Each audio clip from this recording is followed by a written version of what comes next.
"You're not supposed to leave. You're supposed to compete," she yelled after kissing another guy at a party, to make me jealous. I said, "Congratulations. You made me something better, single," and walked out. She followed me to the car, banging on the window.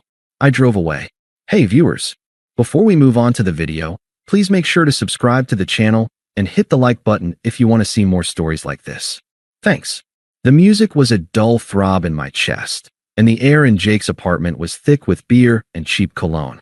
I was searching for Qley, a fresh drink for her in my hand, a peace offering. We'd had that same, tired argument in the car on the way here. "You're in your own head tonight. You're not even present with me." I'd sighed, told her I was just tired from work. It was the wrong answer. The right answer was supposed to be a grand, immediate gesture. Pull the car over, look into her eyes, and promise her the moon. But after 5 years, the moons I'd promised were collecting dust in some emotional warehouse. I was out of grand gestures. I just had a lukewarm beer and a hope that the party noise would drown out the tension. That's when I saw her. Across the crowded living room, out on the dimly lit balcony. Her back was to the glass door, her blonde hair catching the faint light from the street lamp below. And there was Mark, the guy from her spin class, facing her. He was all smarmy smiles and open body language. He leaned in, and Qley leaned in to meet him. It wasn't a surprise attack. It was a slow, deliberate convergence. My feet rooted to the floor. The crowd near the balcony door noticed, a few whoops cutting through the music. Someone yelled, "Get it, Mark." But her face, that's what froze the scene into a sickening tableau. As her lips met his, her eyes, her beautiful, hazel eyes I'd stared into for half a decade, drifted over his shoulder. They found me in the crowd. They locked onto mine. And she didn't flinch. She didn't pull away in shock or guilt. She held the kiss, and she held my gaze. A challenge. A declaration. My stomach didn't drop. It crystallized into something hard and cold. This wasn't a mistake. This was a performance, and I was the intended audience. I'd seen this show before, just in different costumes. A memory flashed, clear and sharp, finding a rumpled dinner receipt in her jeans pocket a year ago. Table for two. The Oceanair. $180. A male colleague's name scribbled in the tip line. My heart had hammered. I presented it to her, my voice tight with hurt. She'd taken it, her face a mask of innocent confusion, then feigned surprise. "Oh, that. God, Leo, it was a team celebration." His card declined, so I paid and he Venmo'd me. "You're not jealous, are you?" I'd been so relieved I'd bought her flowers the next day. Big, expensive lilies. Wrong move. She'd been distant for a week. Later, during a fight, she'd spat it out. "You should have been furious. You should have demanded to know what he was doing buying my dinner. The flowers just made you look weak. Like you were rewarding me. The game. Always the game. And I just failed to play correctly." The kiss on the balcony broke. Mark, looking pleased with himself, whispered something in her ear. She laughed, that tinkling, fake laugh she used when she was putting on a show, and glanced at me again. The message was clear: your move. The cold crystal in my gut spread through my veins. The noise of the party faded into a distant hum. I placed the 2 beers I was holding carefully on a nearby bookshelf. I felt remarkably calm. The confusion, the searing hot pain of betrayal. It was there, but it was buried under miles of this new, glacial clarity. I walked to the balcony door. The small crowd parted for me, sensing drama. I slid the door open. The cool night air hit my face. Mark saw me first, his smirk faltering. He had the decency to look like a kid caught with his hand in the cookie jar and took a half-step back. Qley turned. Her cheeks were flushed, her eyes bright with adrenaline and victory. She was braced for a scene. She was ready for the fight. She was hungry for it. "Leo," she said, her voice a mix of defiance and mock surprise. "There you are. I was looking for you." I didn't look at Mark. "Get lost," I said, my voice flat. He didn't need telling twice, slinking back into the party like a shadow. It was just us two on the balcony. The distant city sounds filled the silence between us. "What?" she demanded, crossing her arms. "You've been ignoring me all night. Don't look at me like that." "Like what?" "Like I just committed a crime." "It was just a joke, Leo. To wake you up." She took a step closer, her scent, the perfume I'd bought her for her birthday, hitting me. It felt like a violation. "See," she said, a triumphant little smile playing on her lips. The same lips that were on Mark seconds ago. Now I have your attention. Was that so hard? A joke? A wake-up call? The script was so familiar it was pathetic. The receipt, the accidental text messages from exes left unread on her screen, the stories about guys hitting on her at the gym, they were all flares shot into the sky, demanding I scramble the jets and come to her rescue. To prove my love through the intensity of my jealousy. And I always had. Until now. The last of the emotional static cleared. The picture was perfectly sharp, and it was ugly. I looked at her, the woman I thought I'd build a life with, and I felt nothing but a profound, weary distance. She misread my silence for speechlessness, for the prelude to an explosion. She pushed harder. Well, aren't you going to say anything? Or are you just going to stand there and pout? I took a slow breath. The cold inside me was absolute. It was peace. Congratulations, I said, my voice quiet, steady, and utterly empty of the fire she wanted. You made me something better, single. Her triumphant smile vanished. Confusion, then disbelief, then anger flashed across her face in rapid succession. I didn't wait for the next line. I turned my back on her and walked toward the balcony door. Leo, her voice cut through the night, sharp and commanding. Where are you going? I slid the door open and stepped back into the wall of sound. I didn't look back. Hey, you're not supposed to leave, she yelled, her voice chasing me as I moved through the crowd, heading for the front door. People were staring. You're supposed to compete. Her words, screamed across a crowded room, hung in the air. The final, unvarnished rule of her world. I wasn't a partner. I was a contestant. And I had just walked off the stage, silent, my mic dropped. The last thing I heard as I pulled the apartment door shut behind me, muffling the music and the chaos, was her voice, shrill and furious, twisting from a command into a plea. If you walk out that door, we're done. The door clicked shut. The hallway was quiet. I took the stairs down to the parking lot, 2 at a time, the cool, still air of the stairwell feeling like freedom. The cold night air of the parking lot hit me like a slap, but it was a clean, clarifying slap. It carried no scent of her perfume, no trace of the party's stale heat. I focused on the simple mechanics. Find the car, unlock it, get in. My hands were steady. The frantic hammering of my heart in the balcony had given way to a slow, deliberate thud. It wasn't panic. It was a funeral march for something that had died long before tonight. I heard the stairwell door crash open behind me. Leo, stop. Her heels clacked a frantic staccato on the asphalt. I didn't speed up. I didn't slow down. I reached my car, pressed the fob, and slid into the driver's seat. The familiar scent of leather and the coffee I'd spilled last week greeted me. A reality that was still mine. I closed the door just as she reached it. The thud of her palms hitting the window made me jump, a final, physical echo of the shock she'd aimed at me. Open the door. Her voice was muffled but sharp, distorted by the glass. Her face was pressed close, mascara starting to smudge under eyes wide with a new, raw panic. You're overreacting. It meant nothing. I put the key in the ignition. The dashboard lit up, a constellation of familiar, mundane lights. The fuel gauge was low. I made a mental note to fill up tomorrow. Leo, listen to me. She was banging again, a rapid, desperate percussion. You're really going to throw away 5 years because of a stupid kiss? A kiss? It was to make you jealous, you idiot. Because I love you. The word, shouted through a pane of glass, had the weight of a feather. It meant nothing. It was just another tool in the game. Say you love me to get the reaction. I looked at her, really looked at her.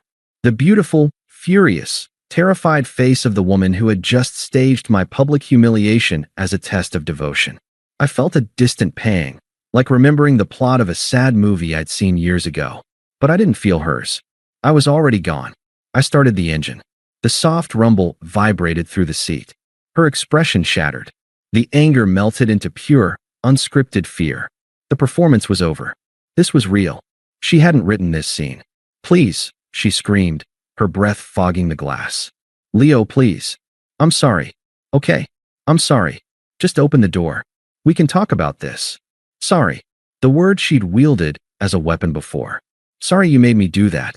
Sorry you can't take a joke. Sorry you're so sensitive. This sorry sounded different.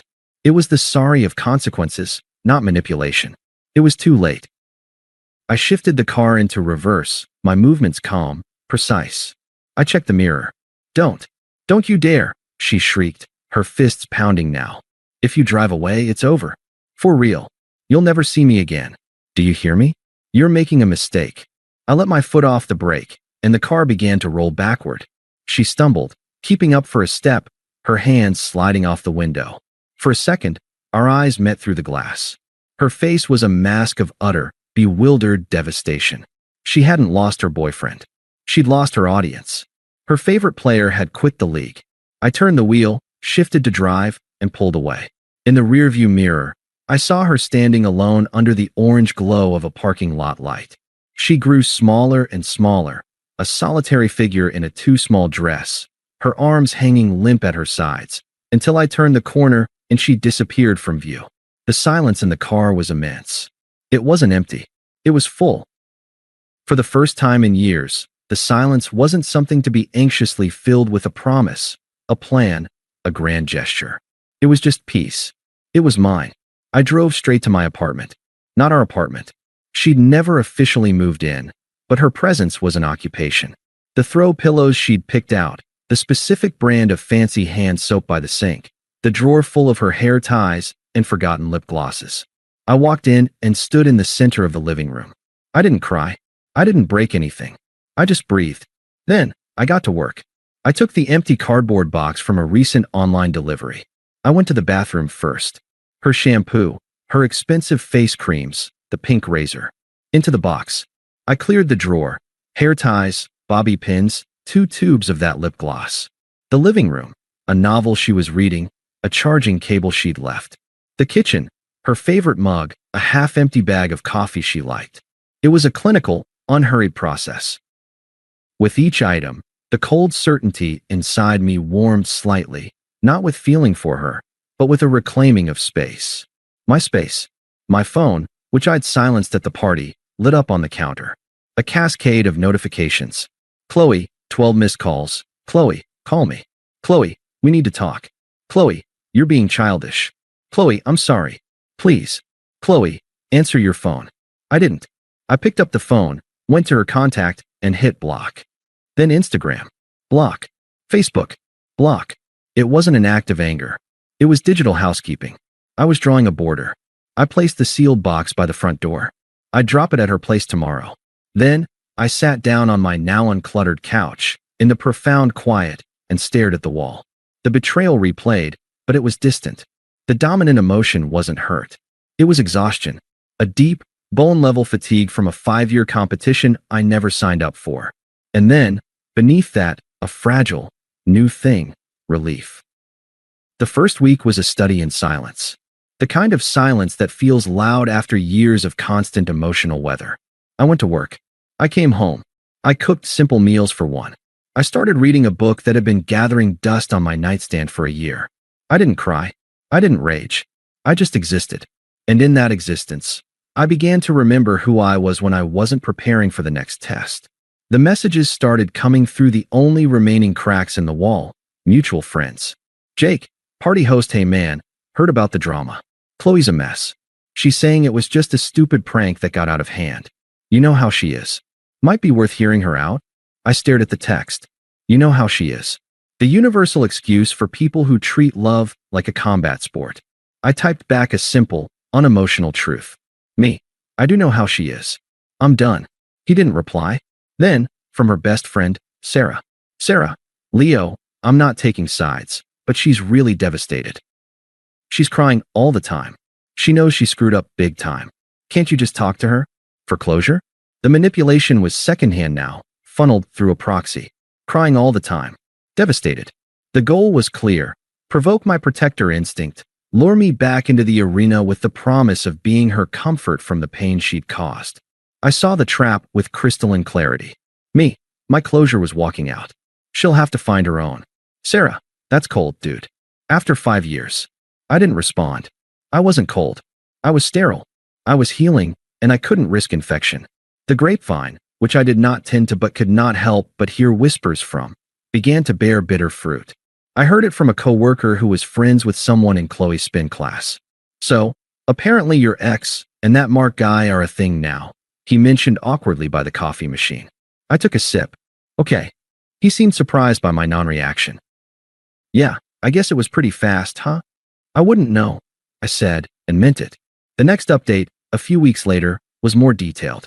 Sarah, perhaps hoping to elicit a reaction, sent a more dramatic missive. Sarah, I guess you got what you wanted. She's a wreck. Mark used her for a couple weeks and ghosted her. Told her she was too intense. Real classy guy you let her run to. The blame shifting was impressive. You let her run to. As if my non-participation was an act of sabotage. I didn't reply, but the karma was noted. Poetic, almost. The prop in her play had rejected the lead actress for overacting. The final social update came through Jake again, who'd been mostly quiet. Jake ran into Qley at the store. Looks rough. She's kind of burning bridges. Yelling at everyone for not being on her side. It's a mess. Anyway, hope you're good, man. The report was clinical, but the subtext was clear. Her support system, the very audience that had hooped at her performance, was growing tired of the endless, one-woman show. The drama had no target anymore, so it was splashing on everyone nearby. Too intense. Meanwhile, my life was undergoing a quiet renovation. I joined a gym, not to get revenge fit, but because I had time and needed an outlet. I reconnected with an old friend from college for a beer, and we talked about baseball and work, not relationships. I deep cleaned my apartment. The box had been delivered the day after the party, left on her doorstep without a note. I'd driven away before she could appear. One Saturday afternoon, a month in, I was assembling a new bookshelf, something I wanted, with clean, modern lines, not the rustic chic she would have insisted on. The sun was streaming through the bare windows. My phone buzzed with an unknown number. A part of me knew. I let it go to voicemail. An hour later, a notification popped up. Voicemail received. I finished tightening a bolt, wiped my hands, and played it. Her voice was thinner, stripped of its performative edge. It was just shaky and sad. Leo? Hi. It's me. I miss you. I've been doing a lot of thinking. That night, I was so stupid. I was scared you were falling out of love with me.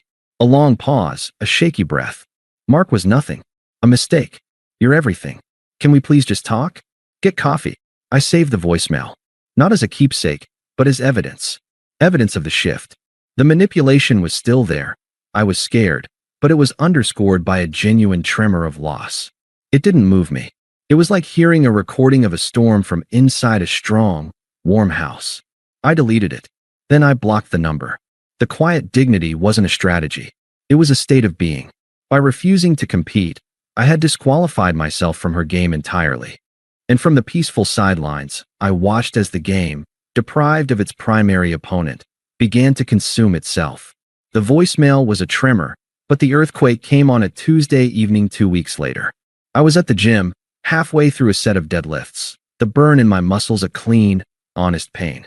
It was my new temple, a place of repetition and clear progress. No games, just gravity. I saw her reflection in the mirror before I saw her directly. A flash of blonde hair near the water fountain. Qley. She was wearing yoga pants and a hoodie, but it wasn't the polished, matching set kind she used to wear. This was thrown on, defensive. Her eyes were locked on me, red-rimmed and hollow. I finished my set, re-racked the weight with a controlled clang, and reached for my towel. I didn't approach her. I didn't run. I simply acknowledged her presence with a slow turn. She walked over, her steps tentative. The gym noise, the clanking plates, the grunts, the thudding bass of the overhead music, felt like a shield. Leo, she said. Her voice was raw, scraped thin. Can we talk? Please? Just for a minute. I wiped my neck with the towel. This isn't a good place. It's the only place I could find you. You block me everywhere. The wine was creeping in, the victimhood. She took a ragged breath, trying to recalibrate. I got the box. Thank you for bringing it. I said nothing. There was nothing to say. I listened to your voicemail. I finally said, not to be kind, but to state a fact and move the scene along. My answer is the same. Her face crumpled, but it quickly tightened into anger. The sadness was a layer. Beneath it was the ever-present fuse. You think you're so mature? So above it all, she hissed, taking a step closer. The other gym-goers were subtly averting their eyes, tuning into the drama. You just quit. That's all this is. You're a quitter. I was trying to make us stronger. To feel something real.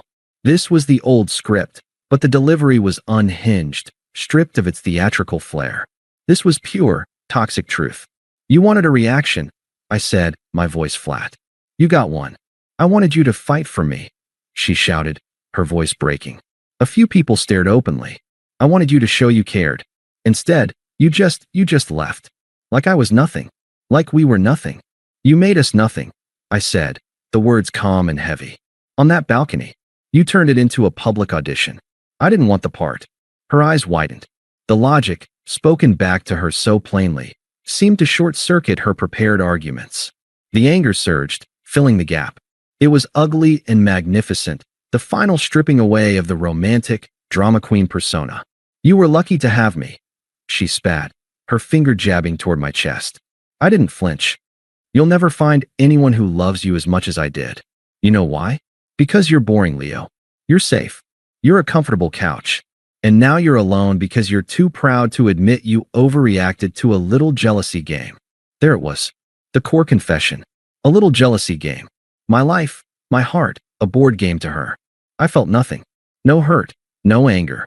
Just a profound, academic interest in watching a creature trapped in its own venom.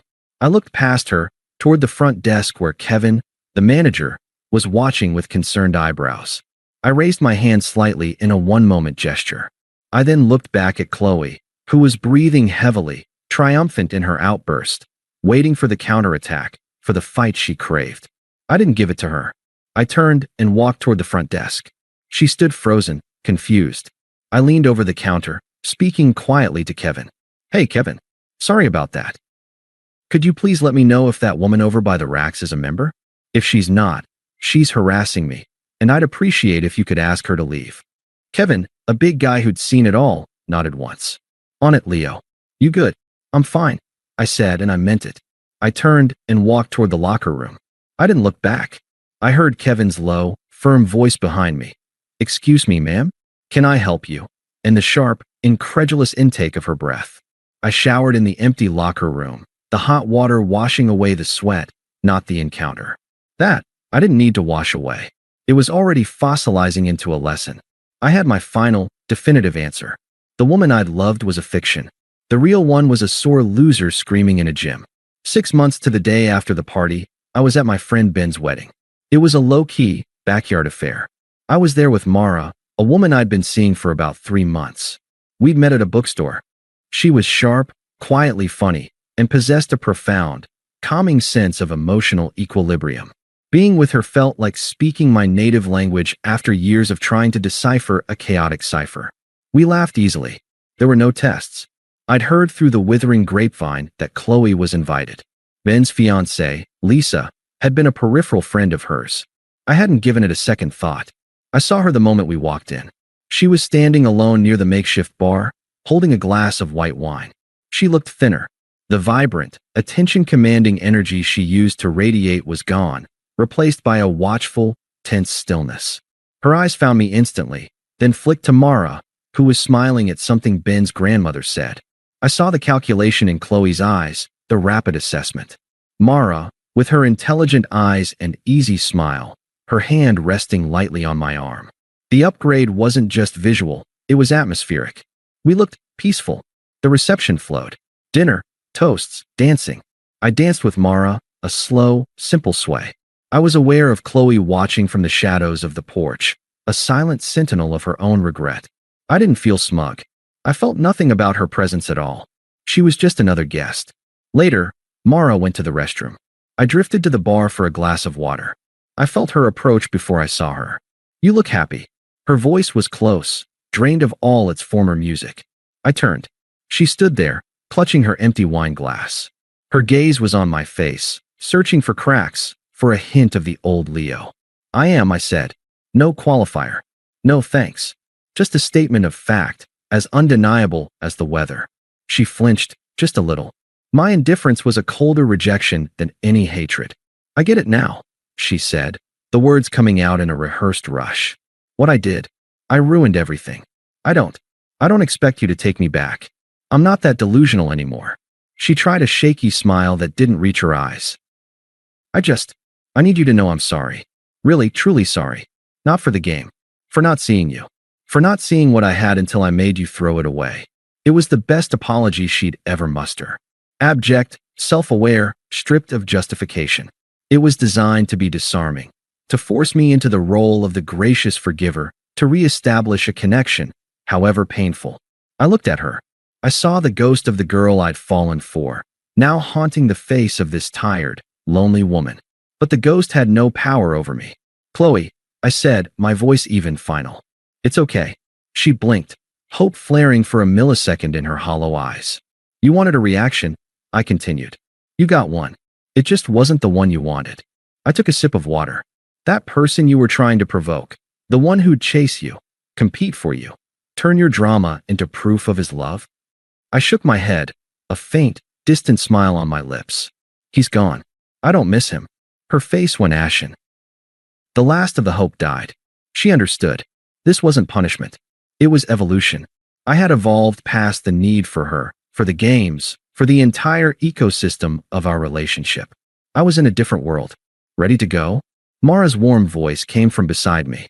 She slipped her hand into mine, giving Qley a polite, neutral nod. "The Uber's 2 minutes away." "Perfect," I said, squeezing her hand. I turned back to Qley one last time. There was no triumph in my eyes. No lingering hurt. There was nothing for her at all.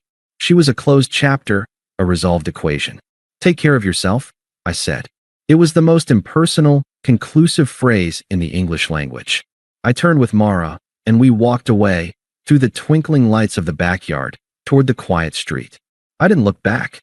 I didn't wonder what she was doing. I didn't think about her at all. Outside, the night air was cool and clean. Mara leaned her head on my shoulder. "You okay?" she murmured. I breathed in deeply, looking up at the sparse stars. The silence between us was companionable, full of a future we were both curious about. "Yeah," I said, and it was the truest word I'd ever spoken. "I really am." The past was a country I no longer lived in. I was free. Thanks for watching.